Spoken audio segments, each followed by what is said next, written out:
What is going on, guys? It's your boy Az. We are back here. We're going to be going through the quick commentary on the floors 31 to 40. Again, apologies, I wasn't able to get it done previously. Just didn't have the time constraints, and yeah, it was a very busy day for us. But yeah, I will quickly go into it and also give kind of a little bit more of a condensed version. If you are looking for the full gameplay, start to finish at regular speed, I will have that in the description as well here for you guys, so it makes it easy to, if you need to watch everything in in regular speed. But yeah, some tidbits on these ones I will speed it up so that it's a little bit quicker, and it's going to be a little bit more of a condensed video versus my last one. All right, so before I begin, let's quickly just chat about the teams I use. The first section, I run Mephisto plus Daemon and Brimstone. This first team is really good for the first one because it helps cancel out a lot of the Mephisto buffs on the opposing side. And of course, as well, we have our own Mephisto to take advantage of, and we're going to use his basic initially to kind of take a huge chunk of health, and then Daemon's going to basically do his thing and do the double tap that we're used to. The second one we use Undying. This one is this is a good situation here if you have Professor Xavier instead of the Undying team built up. But as you can see here, mine aren't super built up. It's just, they're passives basically block everything that the Infestation has. And I have seen other comps now. You can definitely for sure try other comps. Some people used Apocalypse with Professor Xavier. Other people, actually, I've seen other people using Mephisto as well on this one instead. So yeah, the options are limitless here. Just use a powerful team here. Keep in mind, if you don't use Xavier here, you're not going to use him on later on again. So you might as well just use him now so you can get through it. Just so you guys are aware. The third node, we take advantage of our Spider Society, which was a previous raid team. And even though they're not like super built up, I mean, Silver Sable makes up for like 3 of the characters' attack power. We do get it done quite smoothly here, running pretty bare minimums, and ability blocks all across help to keep the team at bay. The next one, we use our Insidious 6 plus different variation plus Mysterio and Green Goblin Classic, just to kind of give us that extra speed. Mysterio is there with his images to help offset the damage from the other side. And then we have our Exalted X with Old Man Logan, and our Fantastic Four plus Quasar and Odin. And then we use our Omen plus Shadow King. I wasn't able to test with a full Omen team, but my Shadow King's stronger, so use whoever's stronger. I feel like a full Omen team would also be okay here, but Shadow King just gives so much more stability and damage thanks to his Dark Possession. Symbiote 6 is Symbiote 6, and then of course we finish things off with our Amazing Avengers. So yeah, hopefully that makes sense. I'll also have the import code, so if you guys need to import the teams, I'll have that in the description for you guys as well here. Let's quickly dive into the gameplay. Okay, so again, like I said, I'm going to run this a little faster than I ran the other versions. And if you need the full, slow speed of it, you can take it on the description. We open up with the Daemon Bomb Burst. And then, yeah, you want to just control the board here smoothly as best as you can. And really, just take your time with the turns here, because when the Eternals drop, it is quite a dangerous node. So you want to just make sure that the abilities are up. And you also want to make sure that before they drop, that Daemon also has his like ultimate and his special ready to go. So just so that you're aware, he also gets a lot of energy. So I mean, just them dying, he should have it theoretically. This is so that we can ability block Xerxes as well, because Xerxes is very dangerous if she can use that special of hers or the ultimate, because it just rewinds us, right? So luckily for us, Mephisto does solidify this team so nicely. And if you do a 5-piece Brimstone, you'll stand no chance, because yeah, you definitely need Mephisto on this one here to take it down. But if you guys can get through it, fairly straightforward otherwise.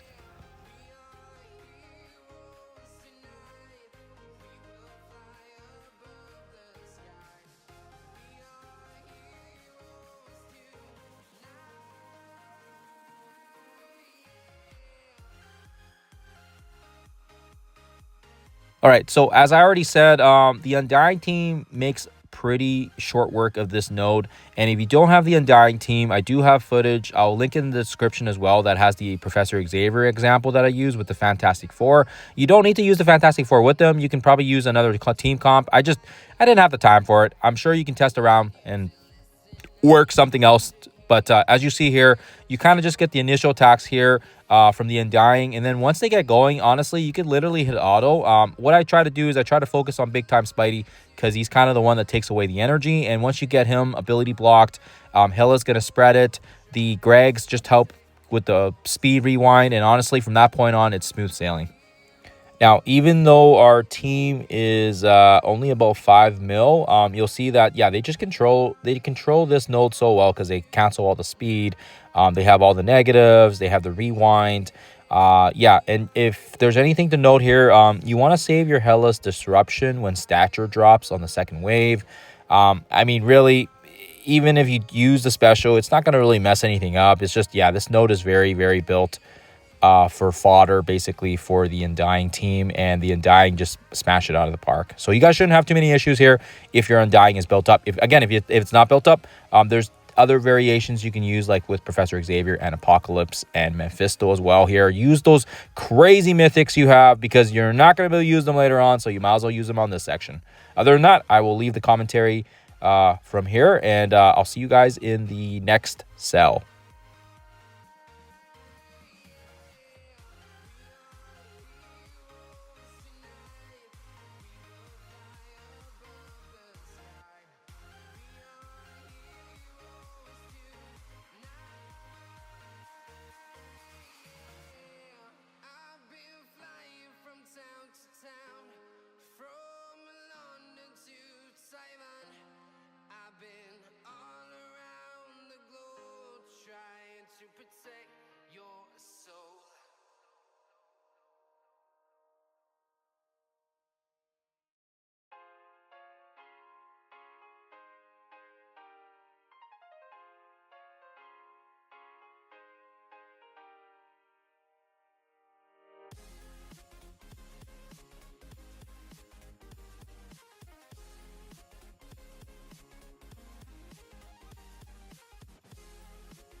Okay, so this next one is Spider Society with Vigilante, sort of, kind of. But yeah, this one is very lucky for us because we are up against a team that's very, very slow.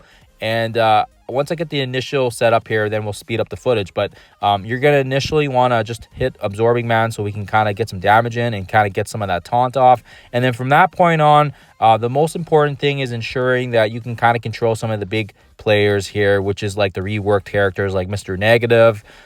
Kingpin is also, he hits pretty hard just because of the increased diamonds. Crossbones, if he explodes, also an issue. So what we want to do is we want to get some ability blocks out early to a lot of key characters, and particularly if you look at the turn meter on the bottom here, just whoever's coming here, that's going to be an issue. Ability blocking Doc Ock was actually, you know, it's good to block him as well, but I also realized that if you use Silver Sable's ultimate, she'll also ability block him as well here because I think he's a controller or whatever, and that's how the ultimate works. But yeah, like I said, you could have probably saved the ability block there, so that was a boo-boo on my play, so I just kind of used the special there instead, and I saved the ultimate later on. You'll see that we'll apply the ability block, the ability block back on. And then, yeah, like I said, stun Mr. Negative. Penny is going to have lots of stuns available for us. Ghost Spider is going to also be able to throw the ability block as well. And then, of course, we also have Peter B applying disruption so that they can't do too much. And then, of course, Paftir landing those massive cool flicks of the crits as well. One of my favorite characters when he does that. It just blows me away how the animation's great, and I just remember how good the Spider Society was. So anyways, I'm gonna speed the footage up so hopefully you guys can see that. And just, yeah, like I said, there's going to be a ton of negatives. We get a ton of speed bar. Just watch the turn meter on the bottom. Take advantage of the fact that we have this turn order now, and we can fully utilize it and see who's coming next. And then we can kind of take advantage. Okay, hey, Crossbones is, he's going to be able to ult us, so we want to make sure we can stun him or ability block him. Or we got Mr. Negative, his turn's going to be coming up here. We want to make sure we can ability block or stun him next. And yeah, as long as you can kind of control the characters there. I will say that you also want to be very, very careful of Green Goblin as well. If he uses that ultimate, and if your team is a bit lower, you can definitely for sure get nuked. I've seen it happen, and I've been the recipient of it. But yeah, luckily for us, we have a bunch of massive positives, so we're able to absorb the blow quite well here. But yeah, watch the flick of the wrist there with Paftier just doing his thing here, and again, like, just applying all the negatives, all the hits here. But yeah, hopefully it makes sense. This is a lengthy one, so I'm gonna stop the commentary here, but hopefully you guys are able to see that just controlling these characters are slow. We're able to kind of get around and punch through them pretty easy here because our characters have so much utility, so much control, and of course as well, we got so much negatives and positives on our side and on their side as well.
All right, so this one's a bit trickier. You want to make sure you don't push Shadow King too fast, or Shadow King. You want to make sure you don't push channels too fast on this one, because if you do, it's going to make it very, very problematic. So you want to make sure you're careful on this one here, and that way you can take care of it as well. But yeah, make sure you guys are taking your time with this one. Once we get the ability blocks out and the specials, we get all the evasion, and then yeah, from that point on, I throw the special still on Thanos, and then it kind of shakes off to the bottom a bit, which is actually what we want. So we were just pausing there to make sure we don't push him, and we obviously did not. And then from that point on, we can start getting some stuff done here. So we'll throw the ultimate here. The ultimate is really good because it helps give us a little bit of rewind action. And again, not pushing Thanos is key here. Now we throw the ultimate to give us another good burst of speed rewind, and now we're okay. Now we don't care about him getting pushed or not because we've rewound some of these guys to the point where now we can kind of control. And from that point on, it's pretty smooth sailing, and you guys shouldn't have too many issues.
All right, so if you guys make it to the next one here, which is 35, Exalted X-Men is going to be pretty fun here because, yeah, I always love using Old Man Logan, and when you can use him here, he absolutely just shreds. So you make sure you want to stun Sebastian Shaw, and then we can start getting some crits going on here. And like I said, probably the most important thing here is saving Storm's ultimate for when the next wave drops, because it's going to be able to bypass and stun Phoenix Force's the Phoenix Force 3, I guess, right? But just take your time with this one.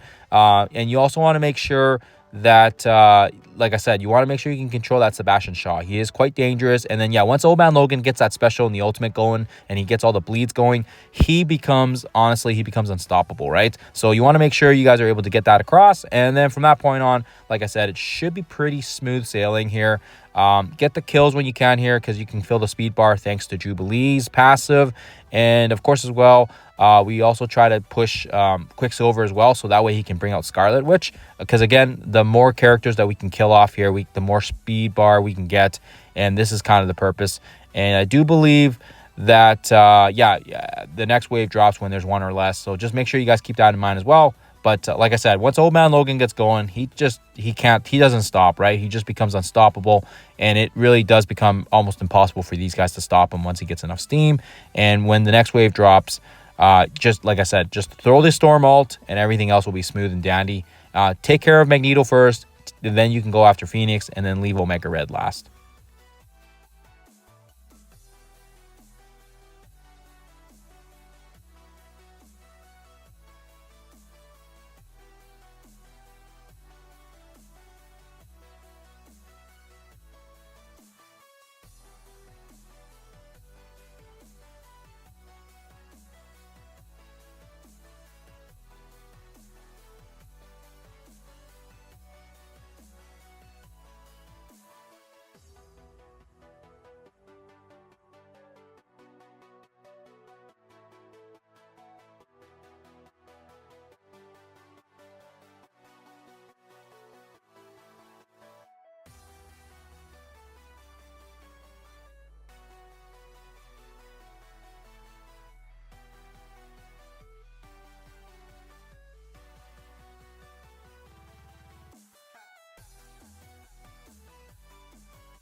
So I don't really know if there's any strategy with this one. I mean, it's Fantastic Four plus Odin. If you use this team, you'll know that these guys kill everything that they play with. So again, yeah, we're up against a counter Fantastic Four team, which makes it a little interesting. But obviously, we have the advantage because we also have Quasar. Quasar is going to be able to ability block everybody, and yeah, just focus on Super Skrull. Get rid of him first if you can. We're going to throw the stun on him because Super Skrull is just absolutely dangerous if he's not stunned. So take care of him first, and then yeah, Odin's going to do his pings. You also want to make sure when Odin gets that next wave drop, don't use his ultimate right away. You want to make sure you can save it a little bit as well, because the next wave drops with the Dormammu, and they have a lot of nasty the revive once, right? So even if you throw the ultimate and kill everybody off, they're just going to come back. So you want to make sure you can take care of Dormammu first, because we don't want him using that crazy ult. We'll throw the special in the center here so that we can block off Quasar's ultimate. We don't want him using his ult or his special on us, so this is why we do that. And then again, like I said, just keep zapping them with Odin's staff. And yeah, take care of some revive with onces when you can. And then yeah, like I said, it's just, yeah, it is part of the Galactic Council, so they're trying to make it a little interesting here. But yeah, Odin just makes pretty short work of these guys.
All right, so another tricky one. I think this is probably the trickiest one, just like the Insidious 6 one as well, because it does require a little bit of strategy and a little bit of thinking, right?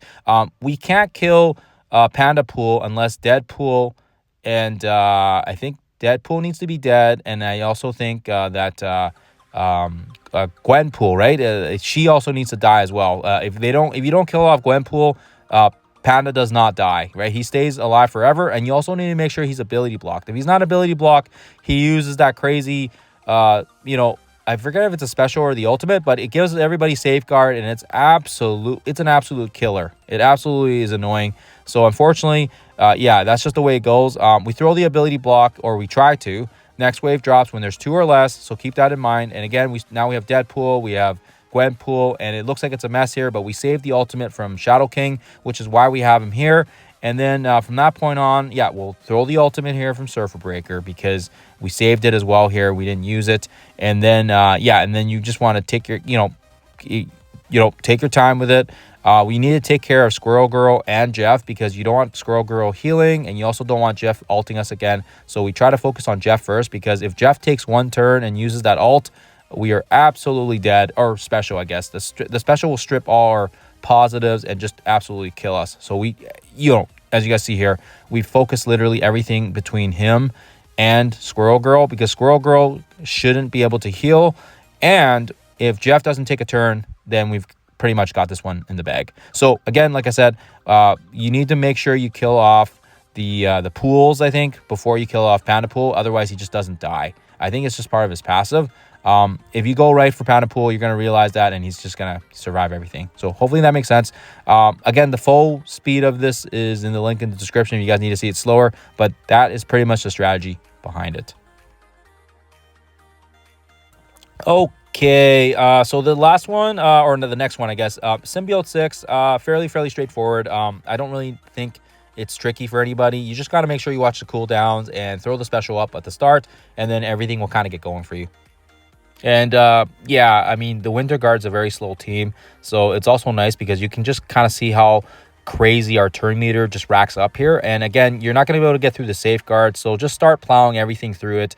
Get your attack in. What I did was I tried to put a few strikers on as well so we can get a couple extra hits. And yeah, I found that to be quite effective as well. So make sure you guys are doing that up. And then yeah, eventually you're going to be able to just kill him off here. It's just, yeah, it's just absolutely annoying. I was so mad that we had to get through him first because we could totally take care of some of those other crazy characters. But anyways, you take care of Ursa Major, and then yeah, then we kind of go after the other baddies and throw the rewind on Yelena, just because she's going to take her turn and she's squishy. Yeah, so take out Darkstar as well and Sentry because they're squishies as well here. Don't go after Red Guardian until you need to. But yeah, like I said, just take your time with it. And yeah, like I said, I think the next wave drops when they're both dead. So it gives you a little bit of time to kind of recoup as well, which is kind of nice.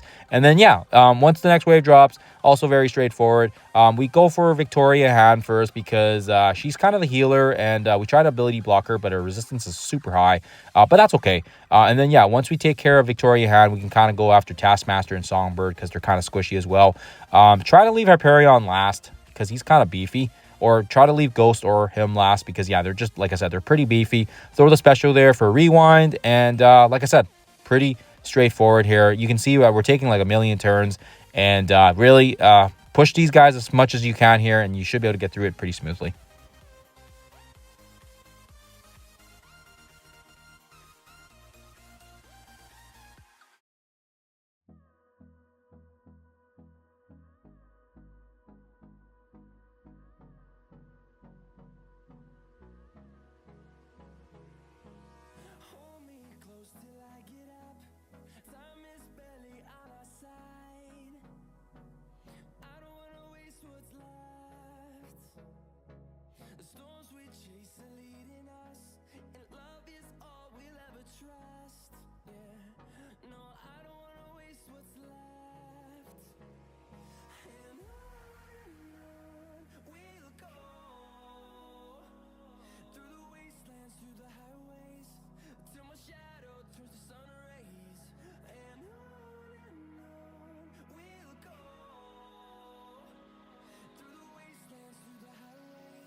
All right, so the last and final section here before the boss fight is the Amazing Avengers. Very straightforward as well here. If your Avengers is built up like mine, you shouldn't really have too many issues. Basically, just aim everything at Odin. Everybody else will kind of start dying around him as well here. But like I said, you want to make sure you can start off or take off the positives as well when you can. And yeah, get the defense down going. Blade will get the speed going for the team as well here because the raid bonuses are active.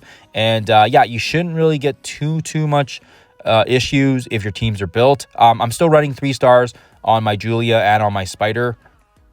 Sorry, on Rachel and Spider Julia. So yeah, you shouldn't have too many issues, hopefully. And yeah, once Odin goes down, then your heart can breathe a little bit more. But like I said, yeah, just get the defense down before you start using all these crazy ultimates. And yeah, Blade just absolutely shreds as a striker here. So I found that putting him as a striker to get that extra little stab really help amplify the damage quite a bit as well here. So and then with Spider-Man, yeah, I mean, he's G21, so obviously that helps immensely as well here. His stats are just off the charts, especially with the rework. He has just been amazing. I love his rework. They definitely for sure did justice on that. Other than that, once you take care of Odin, that's kind of the hardest part about this node. The next wave will drop, and it's fairly straightforward. You shouldn't have too many issues. It's just, yeah, they don't have their war bonuses, so just control the Executioner so he doesn't do the ability block, and yeah, just go after High Evolutionary, because he kind of heals, so that's why I was going after him first. But yeah, stun or ability block Executioner when you can, and yeah, Blade should be able to kind of clear out everybody on his own here pretty smoothly.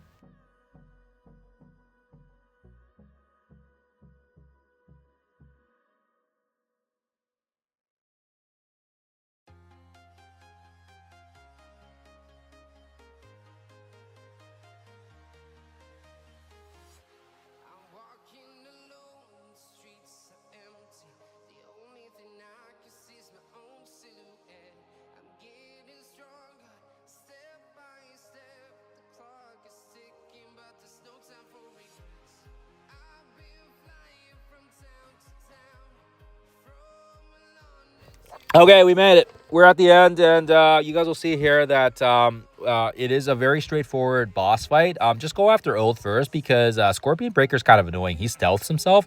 So what we do is we basically just aim everything at Oath. And yeah, you have to survive a couple of attacks here. But like I said, I did try a couple healer ISO 8s and I changed a few things around. But going for straight offense was the way to go. Just do the Strikers, do the Raiders, just get all maximum damage on there. I didn't even have any healers or any barriers or anything. I think Hulk was a barrier just because I wanted to make sure he was tanky. But other than that, I was going basically for straight offense. And yeah, once you just take care of Oath, which shouldn't take too many attacks. I think it should be about a 1.5 rounds of attacks from everybody. Everybody literally just, yeah, Spider-Man just hits freaking hard because I have him at G21. So that probably helps a little bit as well. But yeah, like I said, yeah, it is very, very straightforward. And then once we take care of Oath, she should pretty much die. Then we can just focus everything on Scorpion Breaker.